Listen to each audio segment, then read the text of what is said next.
담을 뛰어넘는 도둑에게는 7가지 우리가 배울 점이 있다고 합니다. 첫 번째 도둑은 밤늦게까지 일합니다. 두 번째 도둑은 자기가 목표한 일을 하룻밤에 끝내지 못하면 다음날 밤에 또다시 도전합니다. 세 번째 도둑은 함께 일하는 동료의 모든 행동을 자신의 일처럼 느낍니다.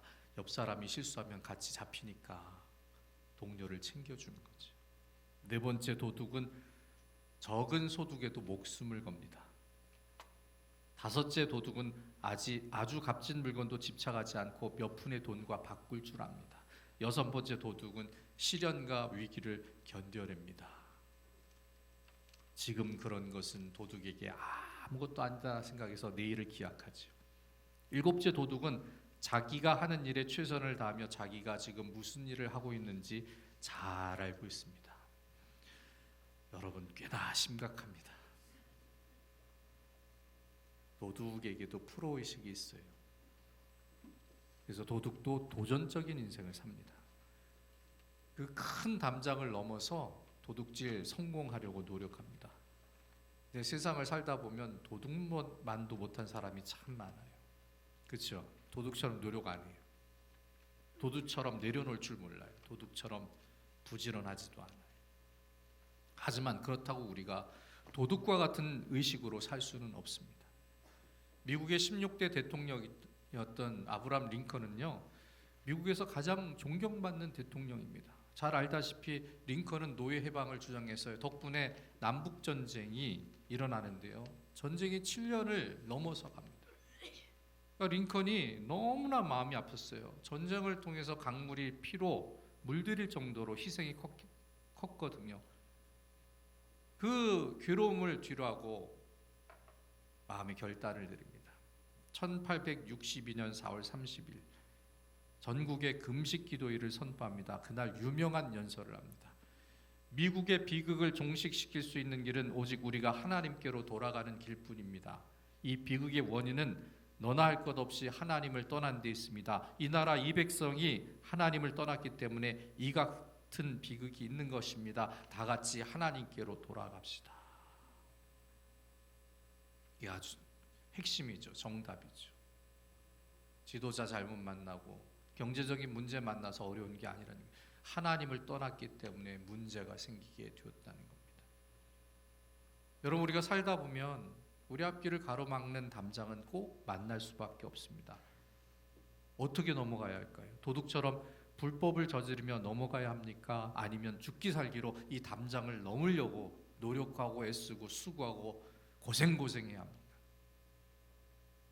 우리 권사님, 장로님, 안수입 나이 드신 분들은, 젊은 사람들은 몰라요.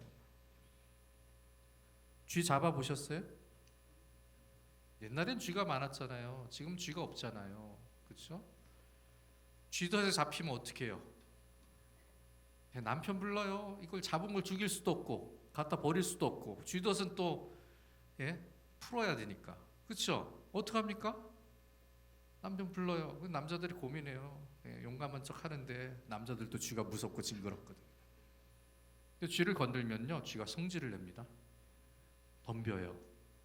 코너에 몰리고 막다른 쥐가 되면 그 막다른 쥐도요, 자기를 잡으러 오는 고양이를 물려고 덤빕니다. 그런데 고양이는 어떻게 해요? 웃어요. 그걸 가지고 놀다가 잡아먹습니다. 제 아무리 힘을 쓰고 노력을 해도요, 넘을 수 없는 담장은 존재를 한다는 거예요. 안 되는 일과 한계를 만났을 때 어떻게 하는 것이 답이 되냐는 문제가 우리의 삶을 괴롭게 합니다. 어떻게 합니까? 여러분, 링컨은 신앙에서 그 방법을 찾습니다. 오직 하나님께 답이 있다라고 결정을 내립니다. 오늘 본문에서요, 야곱은 요셉에게 축복합니다. 어떤 축복을 줍니까? 첫 번째, 샘 곁에 무성한 가지가 되라고 합니다. 나무는 성장하기 위해서 물이 반드시 필요하죠. 예전에 제가 분재 하나를 선물 받은 적이 있는데요, 제가 남들이 따라오지 못하는 은사가 하나 있어요. 화분을 죽이는 은사가 저한테 있습니다.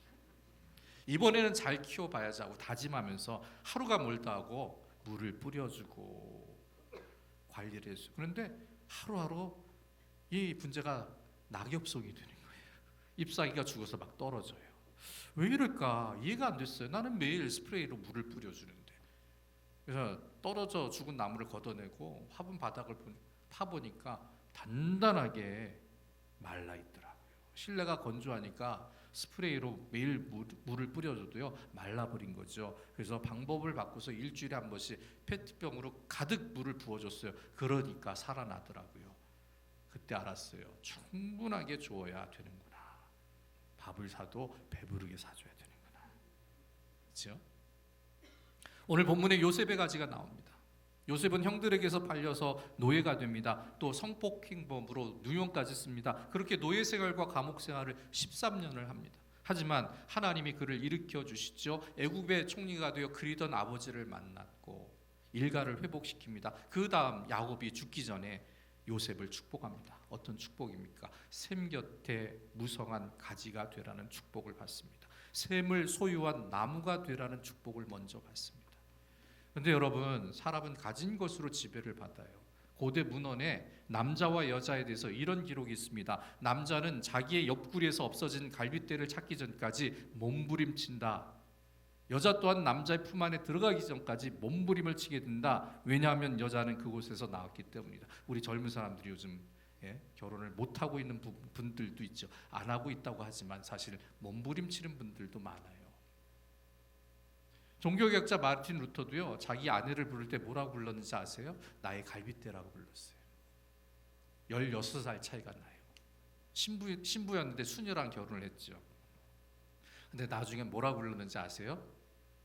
도미누스라고 불렀어요. 주인이라는 뜻이에요. 이게 무슨 뜻일까요? 처음에는 나이 어린 동생처럼 신부를 얻었어요. 조금만 살아보세요. 누나가 돼 있어요. 조금만 살아보세요. 주인이 되어 있다는 거예요. 젊은 사람들 대부분 연애하면 이렇게 반응합니다. 너 누구 거야? 그러면 자기 거란 대답을 듣고 싶어 해요. 그런데 그렇게 내 거가 되는 순간 그때부터 지배를 당합니다. 분명히 내 거 같은데 주인이 되어 있죠. 이게 현실이에요. 그런데 물질도 마찬가지입니다. 물질을 가졌기 때문에 그것에 지배받습니다. 없을 때는 염려 안 했던 일들이, 일어나지 않을 일들이 물질 때문에 일어납니다. 헤이워드란 사람이 이렇게 말을 했습니다. 사람이 천국에 들어가지 못하는 것은 그가 재물을 소유하고 있다는 사실 때문이 아니라 재물이 그를 소유하고 있기 때문이다. 예수님도 말씀하십니다. 사람의 생명이 그 소유에 넉넉함이 있지 않다. 여러분, 그렇다면 어떻게 해야 인생이 값진 것으로 만들어질까요? 답은요, 야곱의 축복에서 나옵니다. 요셉처럼 샘물을 가진 나무가 되어야 한다는 것입니다. 이스라엘 백성은 하나님의 인도로 광야에서 샘을 만나는 경험이 있었죠. 그래서 갈증을 풉니다.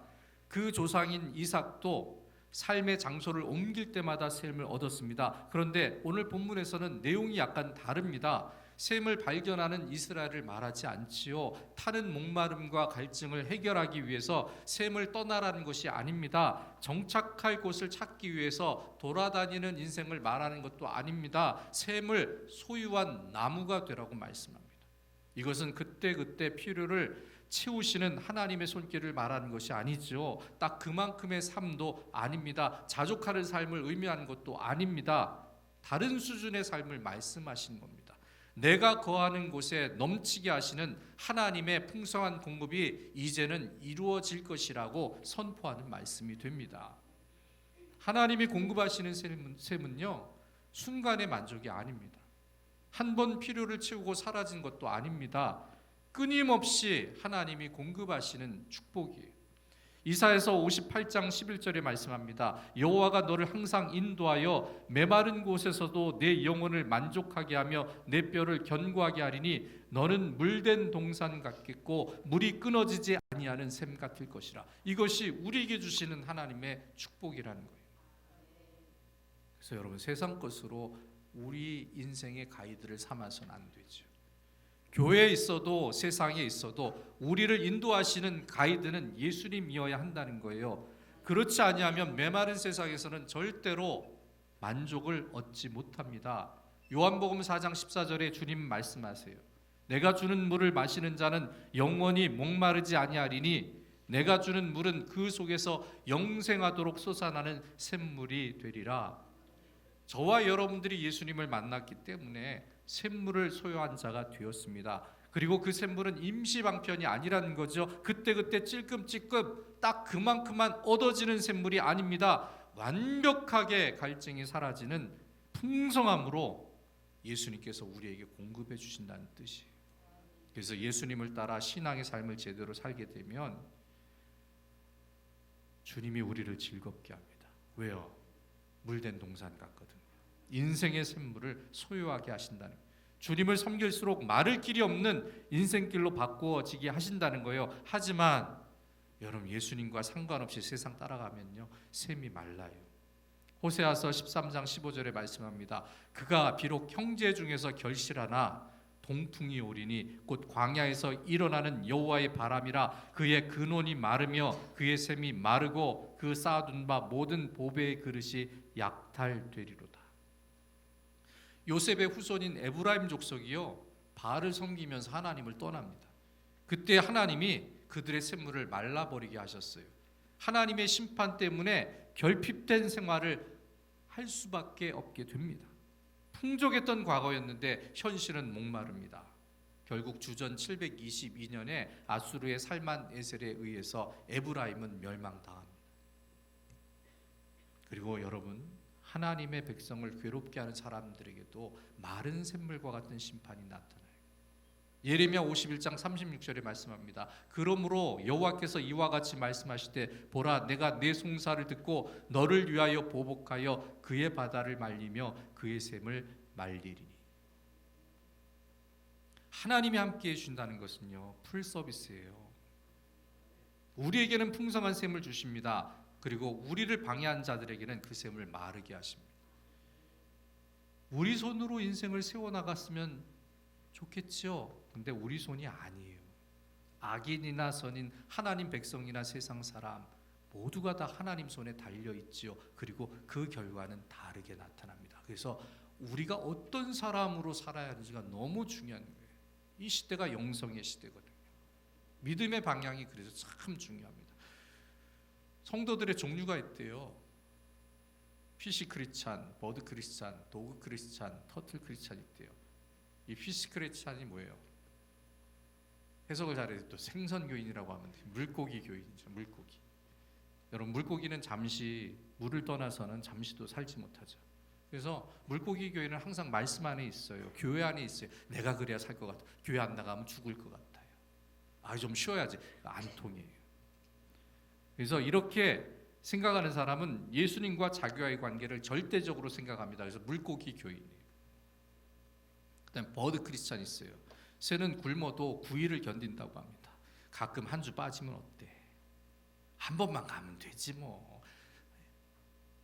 한 달에 한 번은 빠질 수도 있지. 이렇게 생각하는 사람이 버드 크리스찬이에요. 노래도 있죠. 난 완전히 새 됐어. 이게 교회에서도 좋은 말이 아닌 거예요.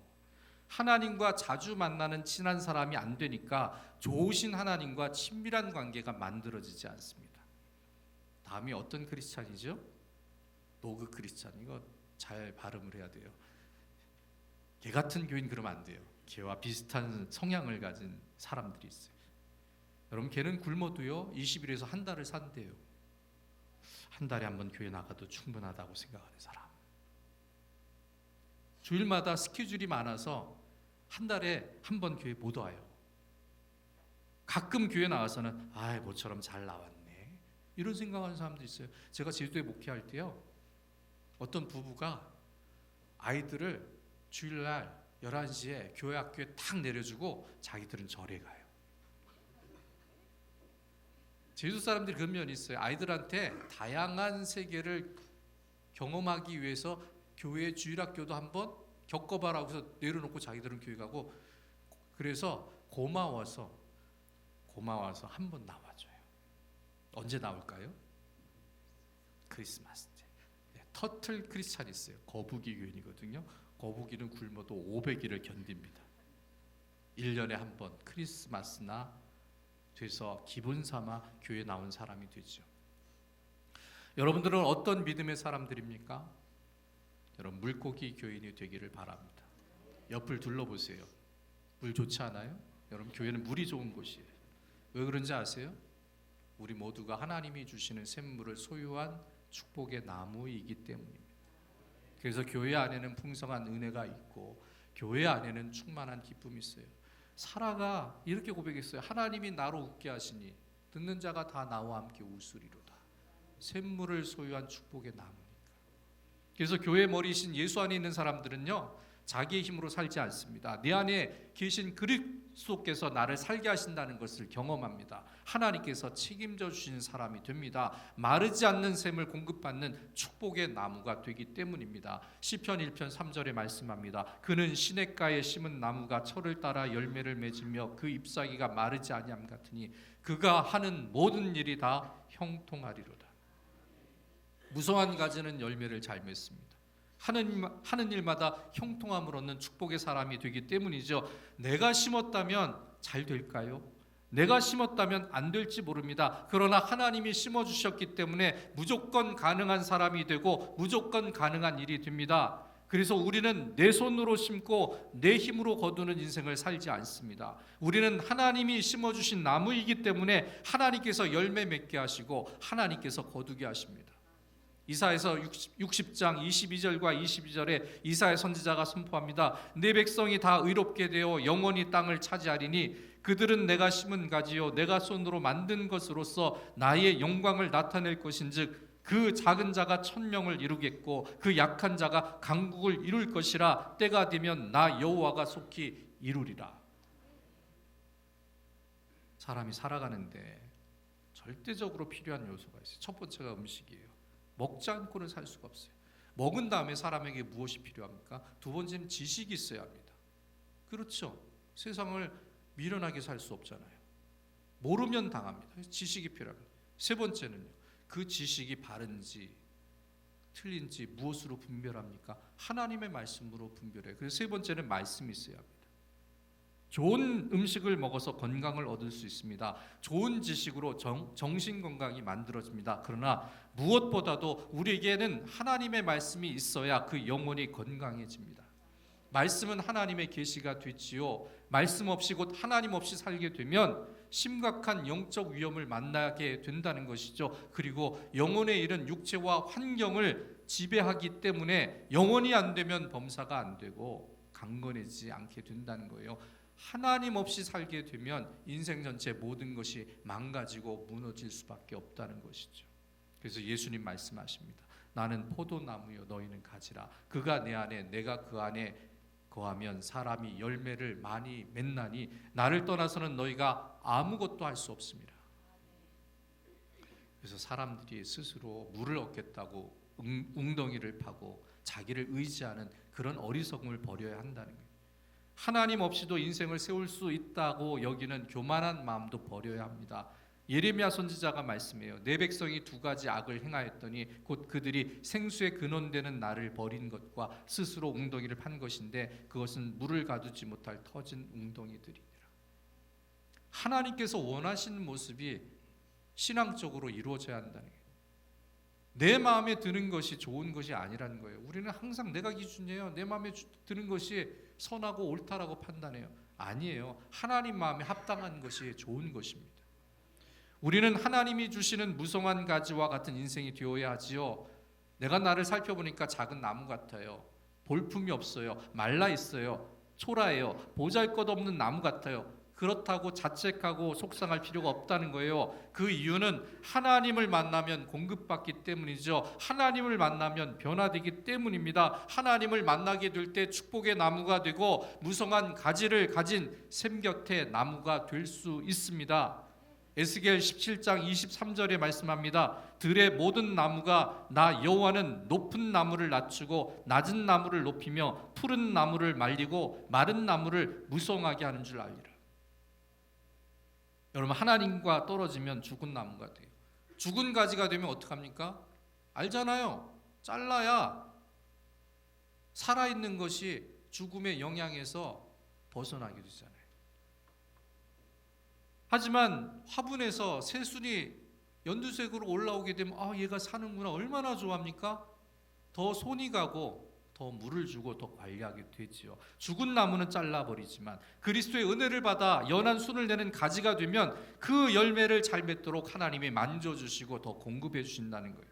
시작이 미약하였을지라도 나중은 창대하게 하십니다.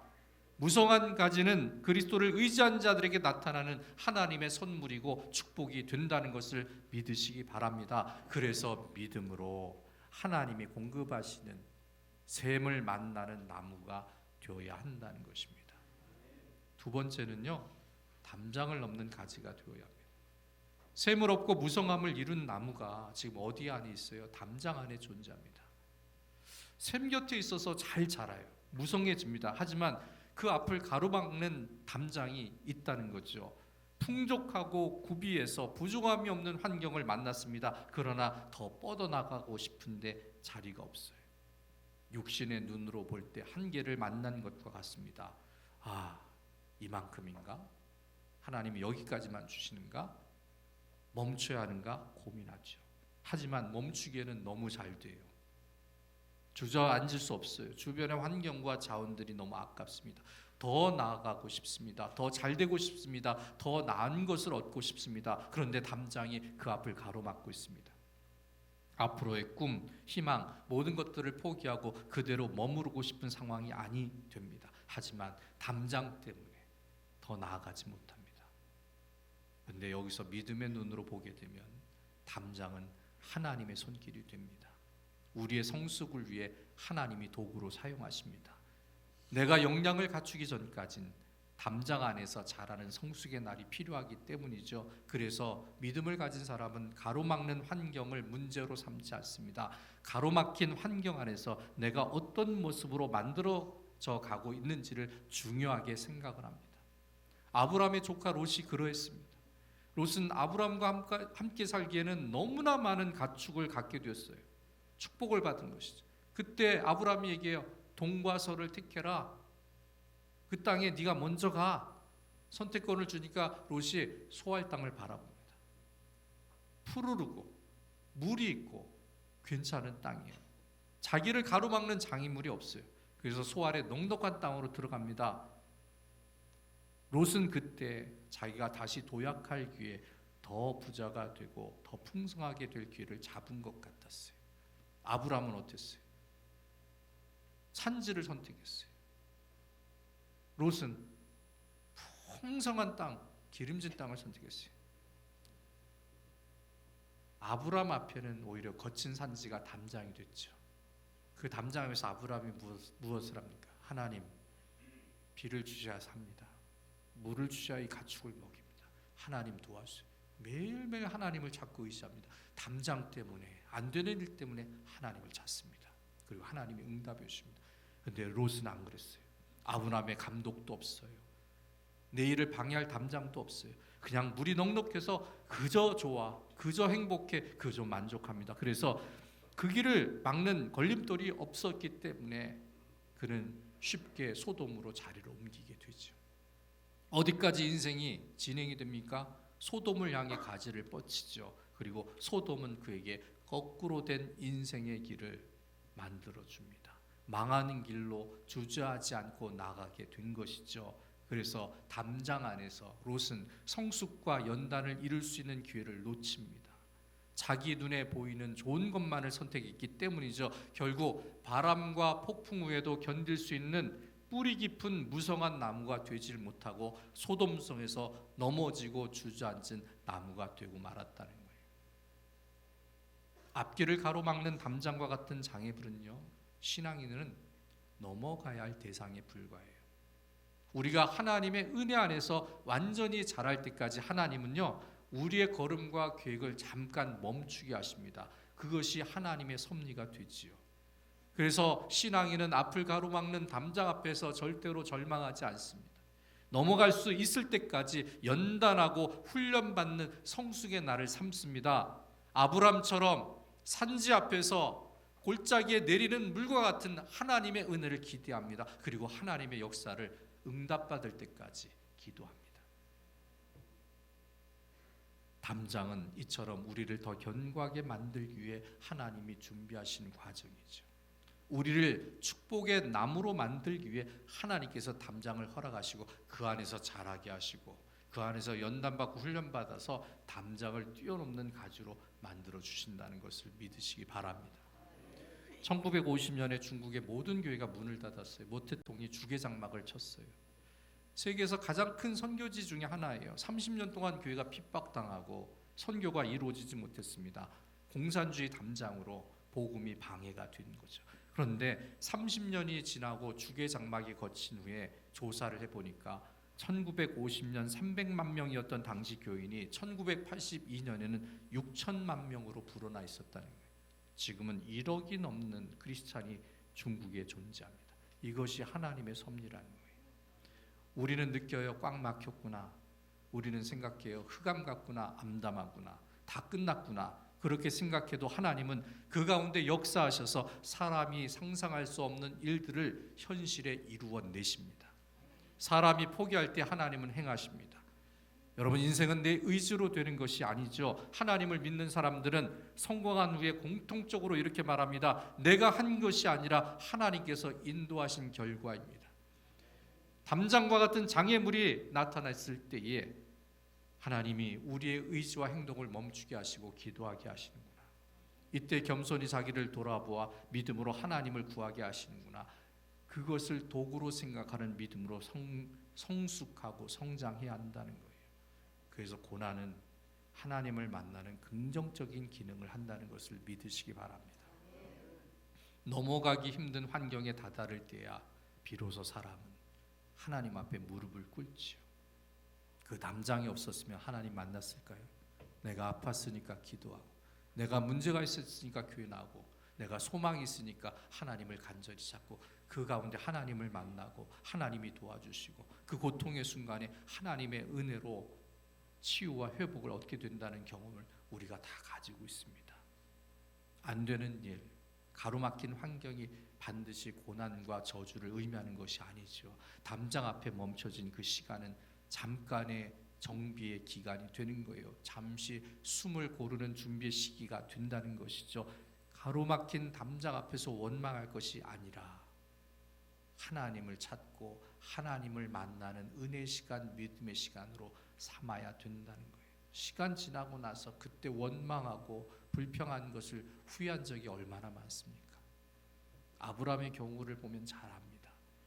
아브라함은 자기 앞에 놓인 인생길 앞에서 고민할 수밖에 없었어요. 하나님이 무조건 떠나라고 하는데 이게 정말로 심각한 일이에요. 내 식솔은 어떻게 먹여 살려? 내 종들의 숫자가 수백 명인데 이들을 어떻게 보살펴? 여기를 떠나면 어떻게 먹고 살까? 과연 될까? 안 되면 어떡하지? 그런 고민 가운데 망설였을지 모릅니다. 하지만 아브라함은 믿음으로 모험을 선택합니다. 하나님 앞에서 믿음으로 결단합니다. 보통의 사람들은 절반의 가능성을 보면 망설이죠. 하지만 아브라함은 오직 하나님의 말씀을 선택합니다. 본토 친척 아비집을 떠나라는 하나님의 명령을 들었을 때 가능성을 따지지 않았습니다. 그저 하나님의 말씀에 순종합니다. 하나님의 손을 바라봅니다. 그리고 그 믿음 때문에 하나님이 복의 근원으로 만들어주신 은혜를 체험합니다. 사람으로서 할 수 없고 환경이 뒷받침되지 않을 때 담장 앞에서 길을 못 펴고 주저앉을 그 순간 우리는 무엇보다도 하나님을 만나는 믿음의 사람이 되어야 합니다. 담장 앞에서 하나님은 그때 샘물을 공급해 주시죠. 그리고 힘을 저축하는 나무가 되도록 훈련시켜 주십니다. 그렇게 되고 나서 담장을 넘게 하시고 무성하게 하시는 하나님의 손길로 그 인생을 이루어 주십니다. 믿음은 숫자가 아닙니다. 믿음은 확률도 아닙니다. 믿음은 하나님을 믿고 하나님이 주시는 가능성을 바라보는 것입니다. 우리 모두가 하나님이 심으신 나무입니다. 우리에게는 인생이란 큰 과정이 하나님의 손을 통해 어마어마한 가능성으로 나타날 수 있습니다. 그 가능성은요, 아브라함처럼 믿음으로 바라볼 때 하나님이 이루어 주십니다. 내 앞을 가로막는 환경이 있다면 내 앞날을 이루기 위해 잠시 멈춰 하나님을 바라보는 믿음으로 하나님을 의지해야 합니다. 그리고 그 멈춰진 순간에 우리는 하나님을 반드시 만나야 합니다. 사람 스스로의 힘으로 세상의 파도를 넘어가는 것이 아니죠. 여러분, 하나님이 주시는 은혜와 그 능력을 사모해서 하나님이 넘게 하시는 인생으로 바뀌어 가는 것이 우리 삶이에요. 건너지 못할 강, 넘지 못할 산이 아니죠.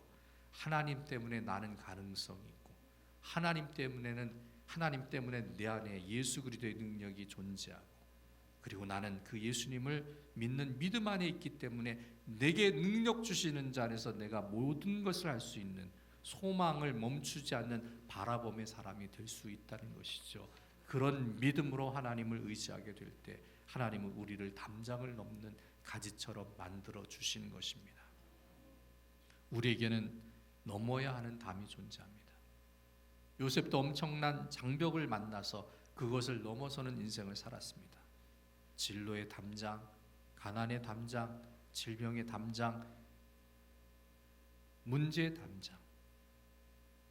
요즘은 또 자녀들이 담이 돼가지고 아이들 앞에 담장의 일들이 있어요. 근데 이런 문제를 만났을 때 많은 사람들이 다 공통적으로 얘기하는 게 한 가지예요. 죽고 싶다. 자가 죽어야 되는데 생명을 사실 죽고 싶지도 않으면서 죽고 싶다고 해요. 그만큼 괴로워해요.